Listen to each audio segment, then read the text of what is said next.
자, 제목부터 보겠습니다. 나는 유통기한이 억울합니다. 유통기한이 억울하답니다.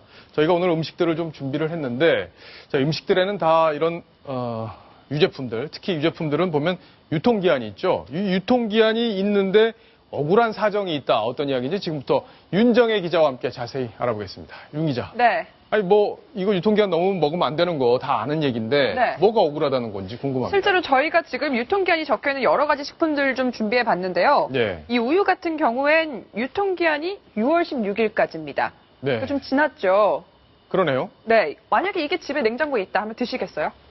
절대 안 먹어요, 저는. 저 같아도 아마 안 먹을 것 같습니다. 저는 또 장이 약해가지고 먹으면 큰일 납니다. 네, 그런 개인적인 사정도 있지만 예. 저는 이걸 딱 봤을 때 이거 먹으면 자칫하면 정말 배 아플 수 있잖아요. 저 같아도 이걸 아마 버릴 것 같아요. 그냥 내가 왜 이걸 까먹었지 그냥 탓하고 넘어갈 것 같은데 사실 알고 보면 이거 안 버리셔도 됩니다. 그래요? 네. 사실 왜 그런 거예요? 사람들이 너무 예. 유통기한에 좀 집착하고 있다 이런 얘기도 나오고 있는데요. 알아보니까 사실 이 유통기한은 법적인 용어입니다. 그러니까 유통업자가 소비자들에게 이 식품을 팔 수 있는 이 법적인 기한만을 말하는 거지 이 식품을 실제로 먹을 수 있는 기한은 아니라고 하거든요. 대신에 유통기한보다 더 눈여겨보셔야 할 건 바로 이 품질 유지기한입니다. 네. 잘 보관을 할 품질 경우에 유지기한. 네, 예. 식품의 품질이 유지될 수 있는 기한인데요. 제가 아까 이 우유 보여드렸잖아요. 네. 우유 같은 경우에는 사실 생산이 되고 나서 유통기한은 딱 2주입니다. 예. 14일밖에 안 되는데 이 품질 유지기한 며칠인지 아세요? 그러면 더 길겠죠, 아무래도. 훨씬 깁니다. 네. 지금 알아보니까요. 45일이나 품질 그래요? 유지된다고 하네요. 네. 그러니까 그러면 저 냉장 보관이 잘 된 경우에는 그렇죠. 2주를 더 먹을 수 있다? 그러니까 거의 2배 가까이 늘어나는 건데요. 그렇게까지 된다고요, 진짜로? 못 믿으시겠죠? 한번 좀 드셔보세요. 먹어도 되나요, 이거? 네. 유통기한 지난 건데. 네. 먹어보겠습니다. 맛이 좀 차이가 나나요? 아니, 전혀 안 나요. 전혀 안 나죠. 예, 똑같아요. 이게 45일 동안이나 냉장 보관만 잘하면 그대로 품질이 유지되기 때문에 이게 유통기한 지났다 해가지고 보관 잘 못하신 게 아니라면 충분히 드셔도 된다는 겁니다. 예. 근데 제가 입맛이 좀 이상할 수도 있으니까 네. 나중에 윤정희 기자도 한번 드셔보세요.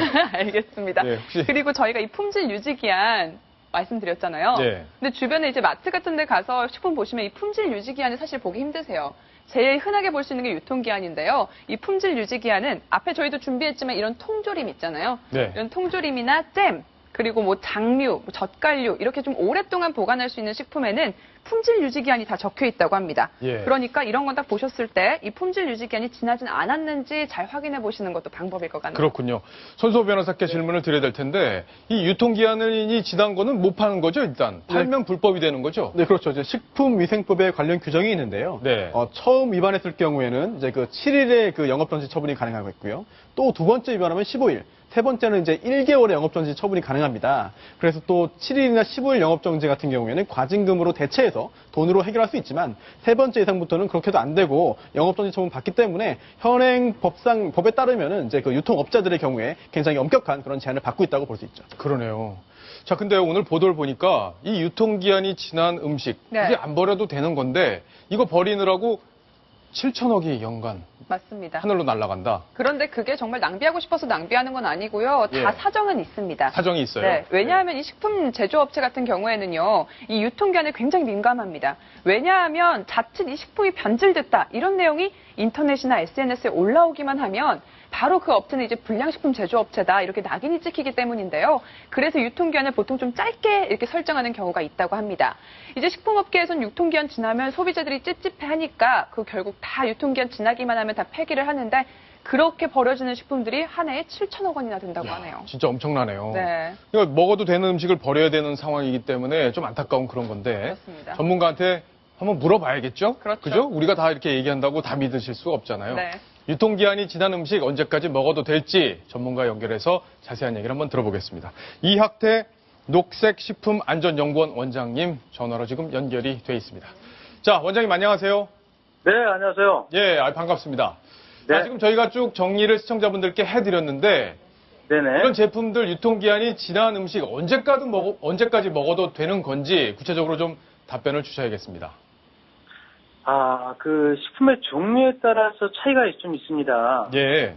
그래서 모든 제품이 이제 뭐 유통기한이 하루 이틀 지났다고 이제 섭취 가능한 거냐 이렇게 또 보는 부분이 있는데 네네. 또 모든 제품이 그런 거는 아니에요. 아, 그런데 그렇군요. 이제 예, 그러니까 종류에 따라서 유통기한이 좀 지나도 먹을 수 있는 음식들이 좀 있고, 또 유통기한이 좀 지나면 먹지 말아야 될 음식들이 좀 이렇게 식품 종류별로 이렇게 아, 나눠져 그래요? 있습니다. 근데 예, 이 제품 같은 그래서 경우는 조금 예민하지 않습니까? 맞습니다. 예. 이 제품 같은 경우에는 이제 두 가지 종류가 있는데, 우유 같은 경우에 그냥 우리가 얘기하는 살균 우유가 있고 멸균 우유가 있어요. 아, 예. 그래서 멸균 우유 같은 경우에는 이렇게 그 네모난 사각형으로 된 이렇게 테트라팩이라고 얘기를 하는데, 네. 그런 그 테트라팩에 보관이 되어 있는 경우에는 유통기한이 대단히 길게 설정이 되어 있거든요. 아, 그렇군요. 그래서 뭐 한 3개월 정도, 이 정도 이렇게 설정이 되어 있습니다.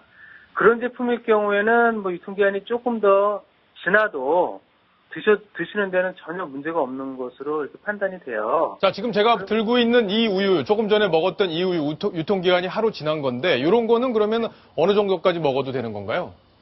아, 지금 드시고 계신 우유를 정확히 제가 알지를 못해서 그런데, 예. 그냥 이렇게 과거로 된 이렇게 우리가 흔히 먹는 그런 예, 맞습니다. 우유죠. 그런 경우에는 유통기한 자체가 제가 알기에는 그러니까 일주일 내외로 정해진 걸로 알고 있습니다. 예, 맞습니다. 예, 그렇게 유통기한이 좀 짧은 그런 식품들은 될 수 있으면 유통기한 내에 드시는 게 좀 좋다고 볼 수가 있어요. 예. 그런데 이제 유통기한이 좀 긴 음식들, 그런 것들은 유통기한이 좀 지나도 드실 수가 있다, 이렇게 보실 수가 있습니다. 예, 알겠습니다. 결국에는 그러니까 조금 유통기한이 여유가 있는 음식들은 더 먹어도 된다. 근데 우유도 저희가 아까 좀 설명을 드렸는데 며칠 정도는 더 먹을 수 있다. 이렇게 설명을 했었는데 어쨌든 네네.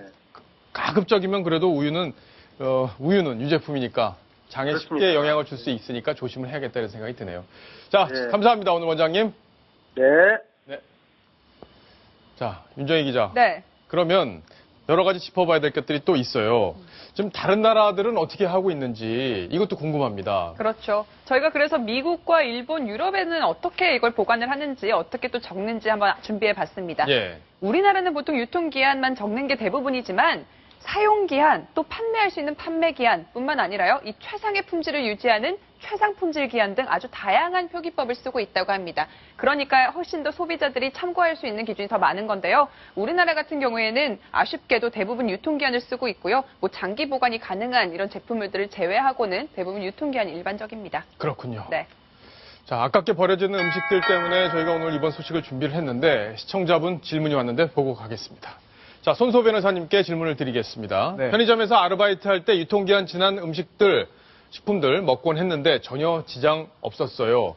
유통기한 제도 때문에 많은 음식이 버려지는데 유통기한과 별도의 상미기한을 함께 두는 것은 어떨까요? 이 상미기한이라는 것도 새로운 용어네요. 네. 저도 일본에 갔을 때 한번 본 기억이 나는데요. 예. 그 식품이 최고의 그런 맛을 유지할 수 있는, 그 맛을 유지하는 기간을 말하는 그런 용어가 상미기간입니다.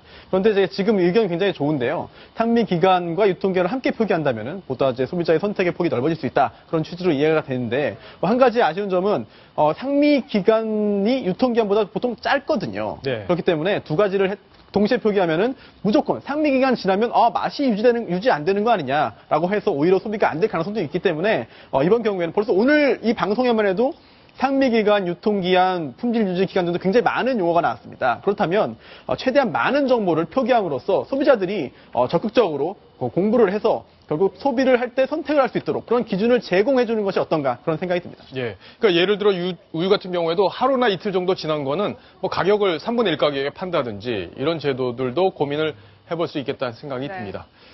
자, 이번 소식은 여기까지 정리를 해야겠죠?